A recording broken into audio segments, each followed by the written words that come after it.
kita berdoa memohon kuasa Roh Kudus. Allah yang maha baik, kami datang saat ini di hadapan-Mu, rindu mendengarkan sabda-Mu yang kudus. Dan kami memahami dengan sungguh bahwa kedalaman firman Tuhan, biarlah itu diizinkan bagi kami seturut dengan perkenan-Mu. Karena itu ya Bapa, pimpinlah kami semua yang hadir saat ini, baik umat-Mu maupun juga hamba-Mu, sehingga kami sama-sama terfokus untuk mendengarkan Engkau lewat sabda-Mu yang sebentar lagi akan diberitakan.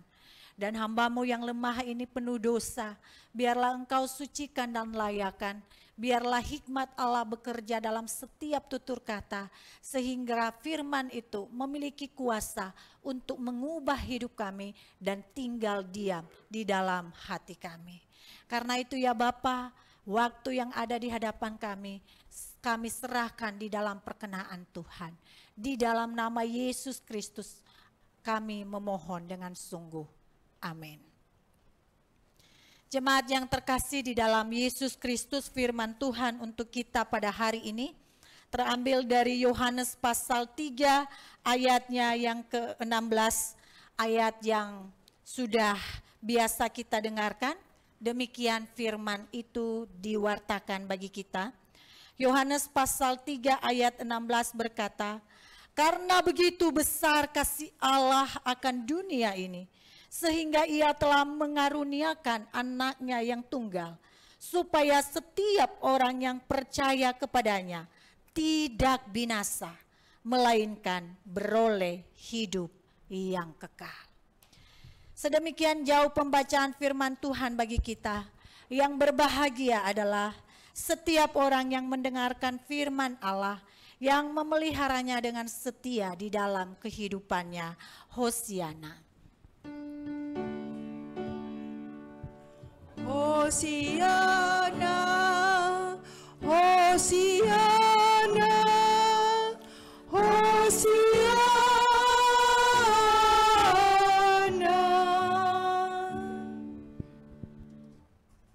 Saudara, mari kita lihat dan saksikan detik-detik penyaliban Yesus.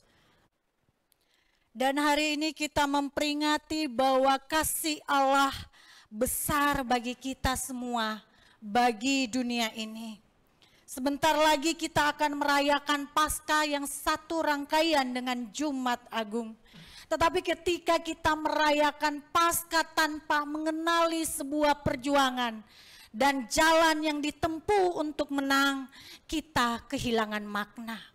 Saudara, untuk sampai kepada Paskah, di mana kita merayakan kemenangan bersama Kristus, ada jalan sulit yang harus dilewati oleh Kristus.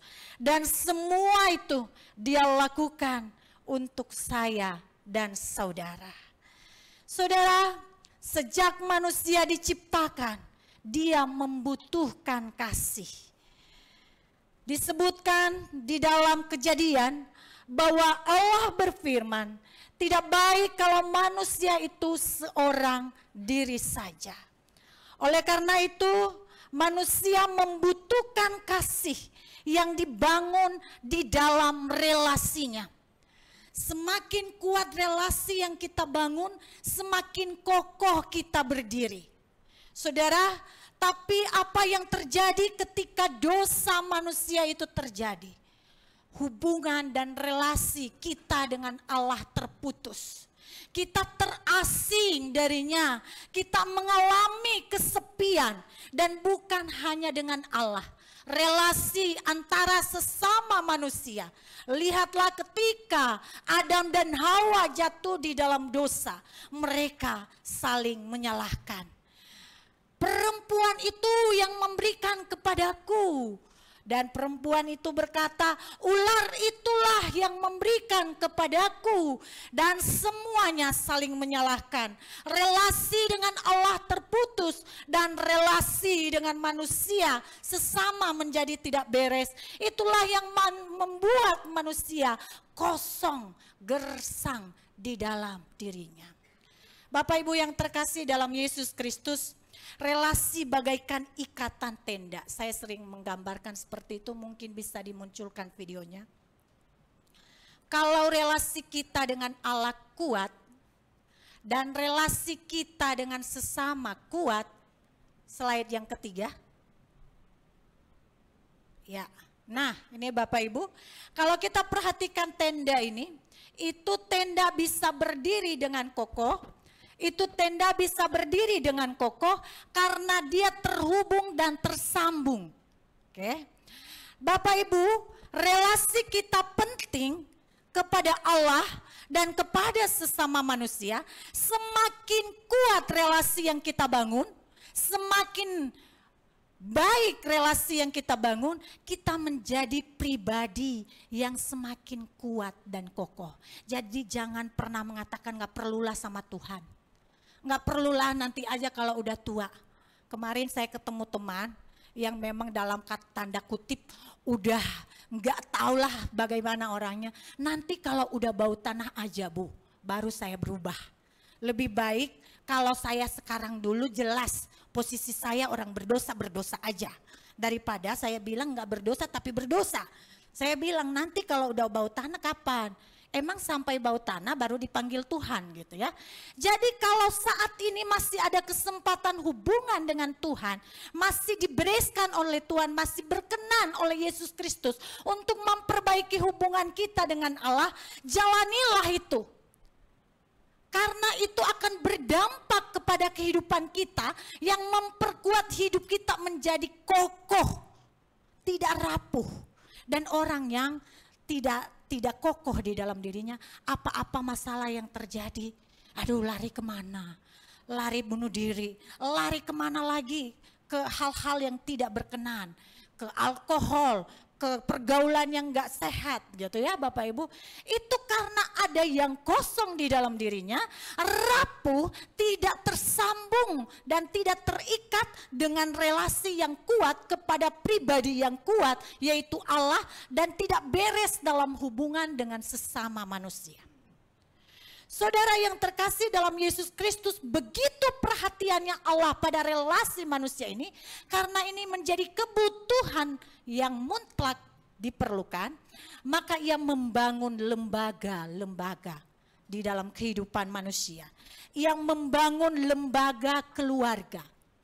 Ia membangun lembaga persekutuan, di mana kita bisa merayakan dan mengekspresikan kasih, di mana kita saling mengikatkan diri.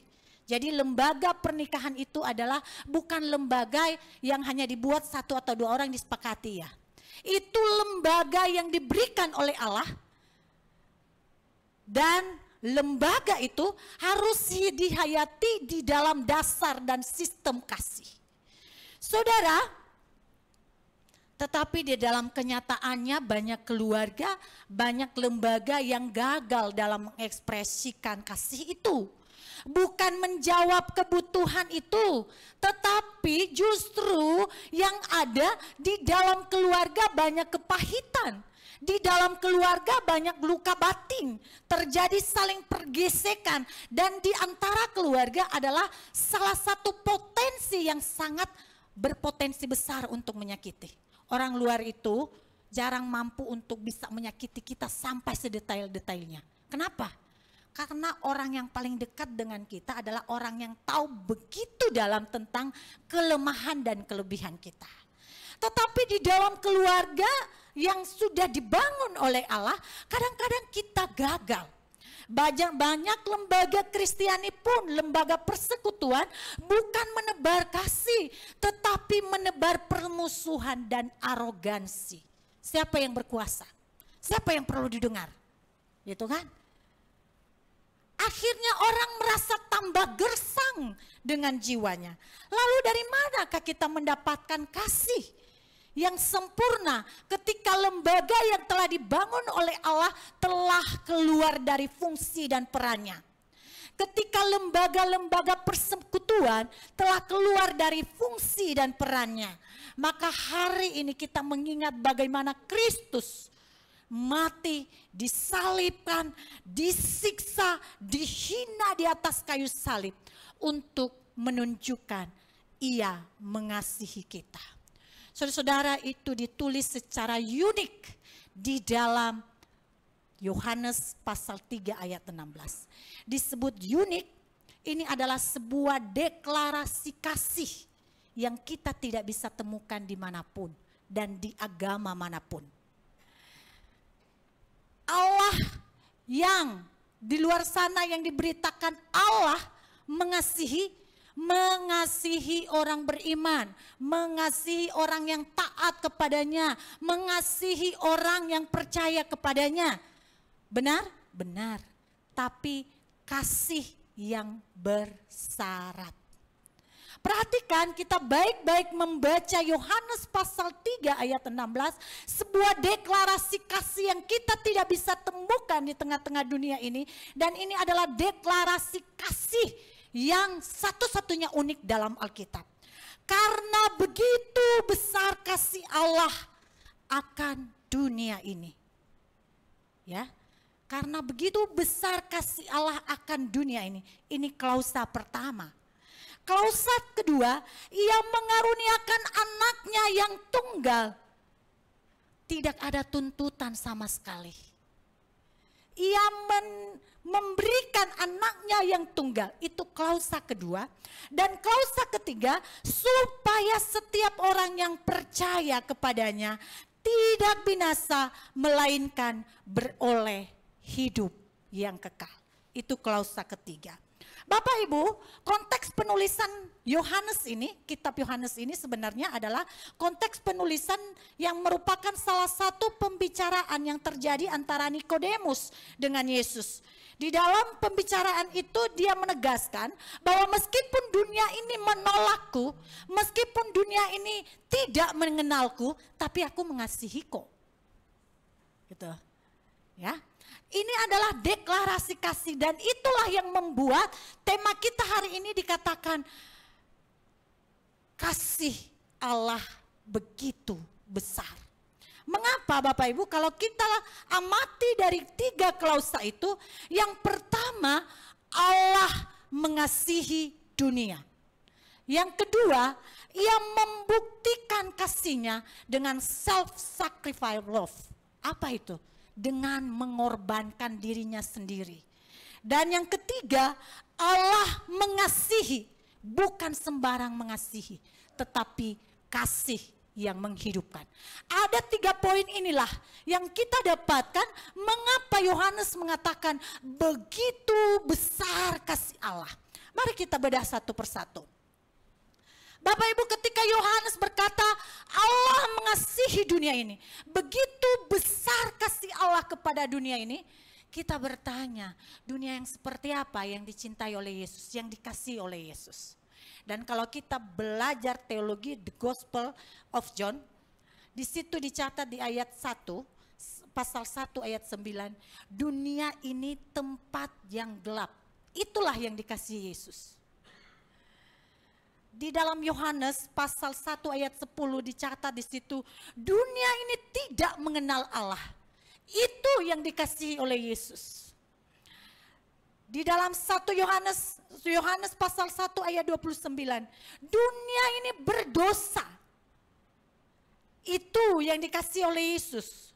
Dan Yohanes pasal 3 ayat 17, dunia ini layak dihakimi. Saudara-saudara, tapi tiba-tiba di ayat 3, pasal 3 ayat 16, dia berkata, Yohanes memberitahu bahwa Allah mengasihi dunia yang seperti itu. Mari kita ulas. Kasih Allah besar bagi dunia yang gelap, bagi dunia yang menolaknya, bagi dunia yang tidak mengenalnya, bagi dunia yang sudah layak dihakimi. Inilah deklarasi kasih yang besar itu. Saudara, senang gak mengasihi orang yang bebal? Udah nyakitin hatimu berulang kali, udah gitu gak ada merasa berdosanya, terus dia datang lagi menyakiti lagi, mau mengasihi gak? Tunggu dulu gitu ya. Kita lebih bisa untuk mengasihi orang yang kita sukai kok. Tapi Allah mengasihi dunia Dunia yang seperti apa? Dunia yang berdosa, dunia yang menolaknya, yang tidak menghargainya, dunia yang penuh gelap, dunia yang layak untuk dihakimi. Ini kasih yang begitu wonderful love. Saudara tahu bagaimana sikap manusia untuk meresponi dunia itu? Manusia loh menikmati sampai sekarang. Bahkan melibatkan hatinya lebih dalam untuk mencari cinta dari dunia itu. Ia merayakan kehidupan dengan bermewah-mewah. Dia pikir dia sudah penuh kehidupannya kalau dia udah mentereng. Dan dia menggunakan segala apapun yang daya yang diberikan Tuhan kepadanya untuk menikmati semua hal-hal itu. Dia pikir dia hebat.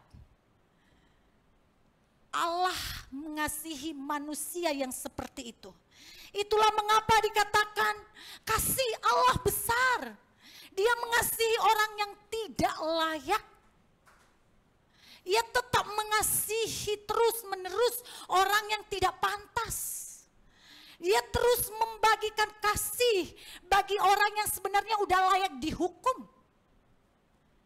Ada satu orang yang bertanya kepada saya dalam pertemuan katekisasi ya. Kenapa ya Tuhan mengasihi, kan dia sudah tahu bahwa manusia itu berdosa, kenapa dia ciptakan aja? Nggak usah diciptakan lah, manusia itu udah repot-repot ya Tuhan kan ya.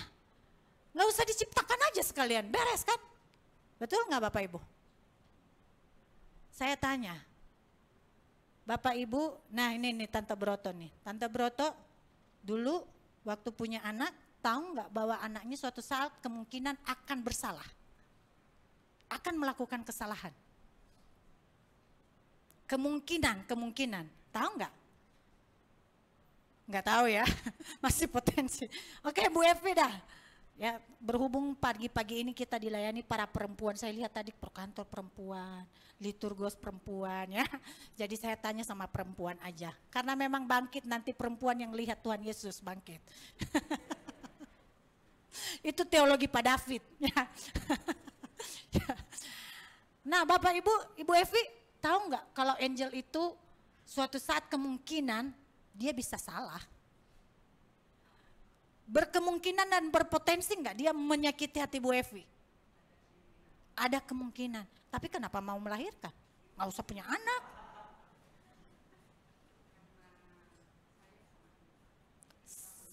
Saya sayang anak. Ini nature dari Allah. Karena ia mengasihi. Ia mengasihi, maka itu dia hadirkanlah manusia untuk mengekspresikan nature kasih itu. Meskipun suatu saat dia tahu bahwa manusia ini manusia yang rapuh. Meskipun suatu saat ini manusia pasti bebal. Tapi dia mau melahirkan. Dia mau menciptakan manusia itu. Saudara, inilah kasih. Nature Allah yang mengasihi. Dia mau mengangkat manusia yang sudah jatuh di dalam dosa itu, yang tidak tahu diri itu, yang sudah sepantasnya dihukum itu, dia angkat dan dia gantikan di atas kayu salib itu. Saudara, dia bertitah, setiap orang yang jatuh di dalam dosa harus dihukum mati. Betul? Bisa ditarik nggak itu hukuman? Nggak bisa, itu firman Allah. Sekarang coba bayangkan seorang raja, jatuhlah ibunya mencuri, dia sudah memberikan titah. Setiap orang yang mencuri harus dicambuk. Sekarang yang berdosa siapa? Ibunya. Si raja mau bilang apa? Ibunya yang berdosa, yang mencuri. Terus dia juga udah mengeluarkan peraturan. Dia juga raja. Apa yang dilakukan si raja? Waduh, itu harus dicambuk. Karena kenapa? Aturan. Tetapi biarlah aku menggantikan ibuku. Bapak Ibu, itulah Kristus. Manusia itu harus mati, maut. Itulah hukuman. Tidak bisa tawar-menawar. Allah sudah berfirman dan itu tidak bisa ditarik. Karena itu berasal dari Allah. Tetapi karena itu adalah orang yang dia kasihi. Maka dia berikan dirinya di atas kayu salib itu. Harusnya kita semua yang disalib di situ. Yang sedang ketawa ketiwi menikmati dosa. Gitu ya, yang sedang menikmati keindahan dunia ini, yang sementara ini. Harusnya kita ada di dalam posisi itu. Tetapi Allah mengambil alih semuanya itu.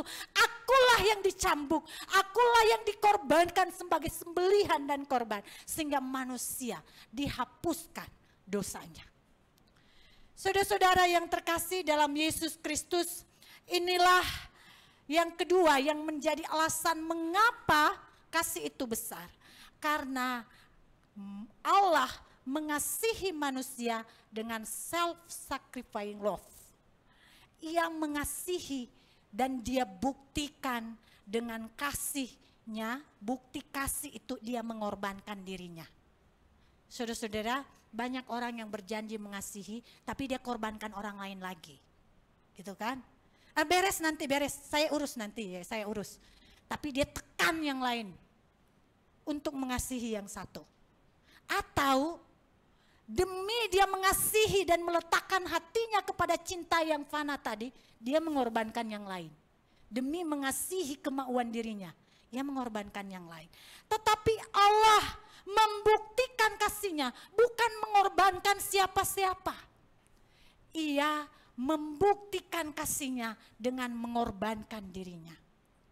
Dan dia bukan hanya berkata-kata, woi dari ultimatum dari surga, aku mengasihimu ya, asal tahu aku mengasihimu. Bapak Ibu, kalau ada laki-laki atau pasangan kita ada atau orang yang dekat kita, dia bilang gini, setiap hari dia ngomong, aku mengasihimu, aku menyayangimu, tapi dia tidak pernah membantu apapun gitu. Kira-kira percaya enggak? Tenang Hani, aku mengasihimu, darling. Kita akan mengasihimu kok gitu ya. Bagi anak-anak muda yang sudah mulai ada gejolak-gejolak yang kayak begitu, jangan kemakan gombal gitu ya. Lihat dulu, seseorang yang mengasihi, dia akan mengorbankan sesuatu. Cinta itu adalah pengorbanan. Makanya ketika aku menyayangi anakku, aku rela bangun tengah malam. Pengorbanan. Aku rela demi membiayai sekolahnya, mengerjakan apapun. Itu pengorbanan. Jadi kalau ada yang menjual gombal-gombalan, hati-hati. Lihat dulu, dia ini memberikan perjuangan yang cukup baik apa enggak. Termasuk pada pasangan. Jangan hanya menjual kata-kata. Aku mengasihimu ya Hani, aduh itu udah basi. Cinta yang tulus adalah diucapkan dan dilakukan. Dan Allah membuat itu nyata. Dia bukan hanya membuat ultimatum paket toa dari sorga. Aku mengasihimu semua, dengar, aku mengasihimu. Tapi ia mengerjakan kasih itu dengan sungguh-sungguh. Mengasihi mah gampang ya, mengatakannya, mengerjakannya yang susah. Karena itu ada salah satu rekan kita, dia mengatakan karena aku enggak sanggup makanya aku enggak menikah. Itu cuman bercanda Bapak Ibu. Ya, demikianlah untuk merayakan kasih. Kita mengatakan kasih Allah itu besar karena pertama itu mengasihi dunia melewati batas yang biasa dilakukan oleh manusia yang hanya sanggup mengasihi orang-orang yang mereka sukai aja. Itu yang pertama. Yang kedua, ketika ia mengasihi, maka ia membuktikannya, bukan hanya dengan kata-kata. Ia membuktikannya dengan mengorbankan dirinya dan bukan mengorbankan siapa-siapa. Hal yang ketiga Bapak Ibu, kenapa kasih Allah itu besar? Ada di klausa ketiga. Karena begitu besar kasih Allah akan dunia ini, sehingga ia telah mengaruniakan anaknya yang tunggal, supaya apa? Setiap orang yang percaya kepadanya tidak binasa, melainkan apa? Beroleh hidup yang kekal. Kasih yang sesungguhnya adalah kasih yang menghidupkan. Banyak nggak kasih yang tidak menghidupkan? Banyak, mematikan adanya. Lihat aja nanti tahun 2024 ini. Itu ada kasih itu, bungkusan mie, bungkusan kopi. Itu kasih menghidupkan nggak? Enggak. Hanya mematikan, ujung-ujungnya diarahkan kepada kepentingan. Kepentingan siapa? Kepentingan pemberi. Itu nanti tahun 2024 yang sudah mulai tebar pesona saat ini. Itu kan? Saudara-saudara, kasih itu adalah kasih yang menghidupkan. Pemberian yang bukan cuma-cuma, pemberian yang bukan tidak memiliki makna, tetapi ini mengubah status dari yang binasa menjadi hidup. Maka pemberian kita pun terhadap anak pun juga harus pemberian yang menghidupkan. Suatu saat saya khotbah di Gereja Kristus Cibinong, saya khotbah tentang kasih, bahwa menjalani kasih itu adalah pengorbanan. Dia berkata sama saya, Bu, di rumah saya kasih nggak kerja udah 3 tahun, terus saja begitu. Bagaimana mengasihi orang seperti itu? Saya bilang, Ibu salah, itu bukan mengasihi, itu mah memanjakan gitu ya. Kasih itu harus menghidupkan, mengubah seseorang dari pemalas menjadi rajin, dari yang lemah daya juang menjadi berjuang. Dan setiap pemberian yang kita berikan, kita harus bertanya, ini pemberian yang mematikan atau ini pemberian yang menghidupkan? Setiap pemberian yang kita terima, kita harus bertanya, ini mematikan buat diri saya, mematikan harapan, mematikan daya juang, mematikan cita-cita saya, atau ini menghidupkan? Pemberian sebaik apapun bungkusannya, harus ada makna. Makna kasih yang sesungguhnya. Maka makna kasih yang ada di balik itulah yang memberikan makna besar dari sebuah pemberian. Bapak Ibu, kalau Bapak Ibu memberikan saya bunga setangkai, tapi ketika aku tahu bahwa itu pemberian yang tulus, ada tujuan yang baik di dalamnya, saya sangat menghargai. Bukan dari pemberian itu, tetapi di baliknya ada tujuan yang besar yang membuat hidup saya berubah. Yang tadinya aku tidak mengenal harapan, tetapi kini saya mengenal harapan bahwa ada masih bersisa orang baik di tengah-tengah dunia ini. Saudara, itulah yang membuat pemberian ini dan kasih Allah menjadi besar dalam 3 poin ini. Pemberiannya menghidupkan. Dia buktikan kasihnya dengan pengorbanan, bukan mengorbankan orang lain tapi mengorbankan dirinya sendiri.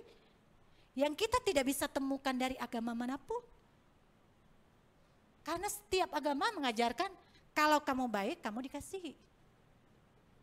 Itu adalah kasih bersyarat. Saudara-saudara, kasih Allah yang besar itu efektif dan berdampak bagi mereka yang percaya kepadanya. Jadi banyak orang yang mempertanyakan sama saya, Bu Gia, Allah mengasihi dunia ini, kenapa hanya orang-orang terpilih aja yang selamat, Bu? Gitu. Tuh Pak Luki itu teologinya orang terpilih ya. Jadi kalau udah belajar sama Pak Luki itu selalu teologi orang terpilih. Pak Luki ini orang terpilih. Kalau Allah mengasihi dunia, mengapa ada yang tidak terpilih? Mengapa ada yang tidak terpilih? Bapak Ibu, Yohanes enggak membicarakan terpilih dan tidak terpilih di situ. Kasih Allah universal. Tetapi ekspresi kasih Allah itu salah satunya adalah penebusan, keselamatan. Jadi bagaimana untuk mengefektifkan kasih Allah yang besar itu melalui penebusan? Percayalah kepadanya. Jadi yang mendapatkan penebusan, yang disebut terpilih itu yang percaya kepadanya. Bahwa Allah menawarkan kasih secara universal kepada siapapun. Ya betul, di dalam perjanjian lama itu Allah itu mengasihi. Ya, tapi kita bisa melihat ekspresi kasihnya, perwujudan kasihnya. Ada ekspresi kasih lewat penciptaan. Ya, lewat penciptaan itu semua orang menikmati, bukan? Kasih Allah, matahari terbit ya. Kamu nggak bisa larang, Bapak Ibu nggak bisa larang. Jangan di tanah Sumatera jangan ada matahari. Soalnya di sana orangnya keras-keras kalau ngomong, nantilah mataharinya lewat gitu. Nggak bisa, itu pemberian Tuhan, kasih Tuhan. itu kasih universal.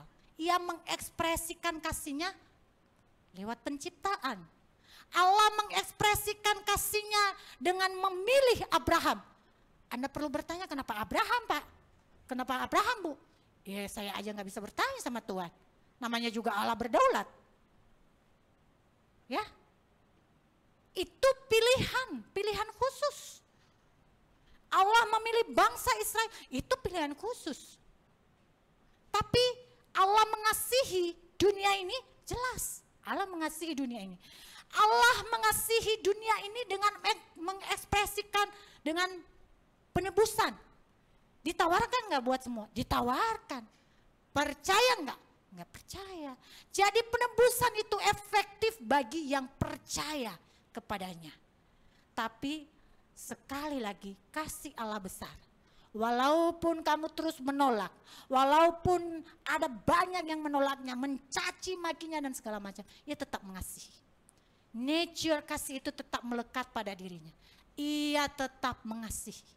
Dan ia tetap mengharapkan, mengerjakan yang terbaik di tengah-tengah dunia ini.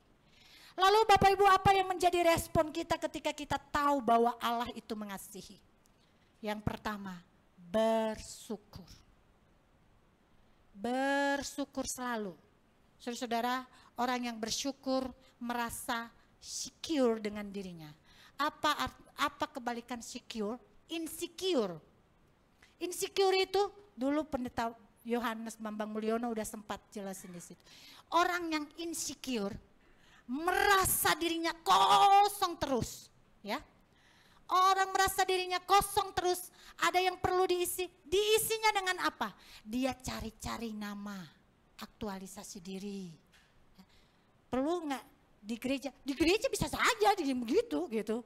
Di mana-mana dia isi semua tuh. Dia cari aktualisasi dirinya, buat dia merasa penuh itu dirinya, tapi kosong terus. Ini bermasalah terus kemana-mana nanti. Karena ada rasa insecure yang perlu diberitahu bahwa yang kosong itu hanya diisi. Hanya boleh diisi dan hanya satu jawabannya, kasih Kristus. Ketika kasih Kristus memenuhi hati yang kosong itu, maka dia berdamai dengan dirinya dan merasa cukup untuk dirinya. Jangan tanya sama saya, ekonomi belum cukup, Bu, itu bukan urusan. Ini rasa safety kita, rasa yang kita rasakan. Ketika hadir di tengah-tengah manusia yang lain, kita merasa aku udah cukup dengan diriku, berdamai dengan Allah. Apa yang ada padaku, ini udah lebih dari cukup. Allah sudah mengerjakan yang besar dalam diriku. Sehingga dia tidak mencari-cari apapun untuk melengkapi. Dan kalau dia mengerjakan apapun, tulus untuk mempersembahkan dirinya kepada Allah. Orang yang bersyukur merasa secure dengan dirinya. Orang yang bersyukur tidak selalu menuntut Allah. Seolah-olah Allah menjadi objek yang mengerjakan selalu apa yang menjadi kemauannya. Orang yang bersyukur adalah orang yang tidak selalu menuntut Allah. Orang yang bersyukur tidak menyembunyikan kasih Allah. Ia selalu mewartakan lewat tindakan, lewat perkataan bahwa aku adalah orang yang telah dikasihi oleh Allah. Bagaimana kita mengenal bahwa orang yang bersyukur itu sudah terjadi pada diri kita? Ketika hidup kita mampu menghidupkan yang lain. Kita bersyukur. Terima kasih Tuhan, aku sudah mendapat kehidupan dan aku menghidupkan yang lain. Menghidupkan seperti apa? Jangan dipersempit hanya selalu materi. Menghidupkan dengan kata-kata pengharapan, dengan tepukan yang memberikan semangat, dengan senyum yang hangat yang memberikan harapan. Banyak yang datang di tengah-tengah kita kan udah terpuruk dengan pergumulan yang di rumah, tiba-tiba datang ke gereja. Ketemu lagi yang mungkin kan semakin mati kan ya harapannya. Aduh kasihan aku ini, udah di rumah ruwet, masuk di gereja ruwet pula gitu ya. Apalah yang saya lakukan. Jadi ketika kita bertemu, bersapa, berbicara, itu adalah cara kita bersyukur. membagikan kasih Allah. Bukan hal-hal yang besar, hal-hal yang sederhana. Di mana kita memberikan harapan bagi orang lain. Bahwa dia diterima di tengah dunia ini. Bahwa masih ada hari esok yang perlu digapai. Bahwa selangkah lebih maju kita bisa demi kemuliaan Tuhan. Biarlah kasih Allah itu kita hidupi dan terus mengalir di dalam kehidupan kita. Tuhan Yesus memberkati kita semua.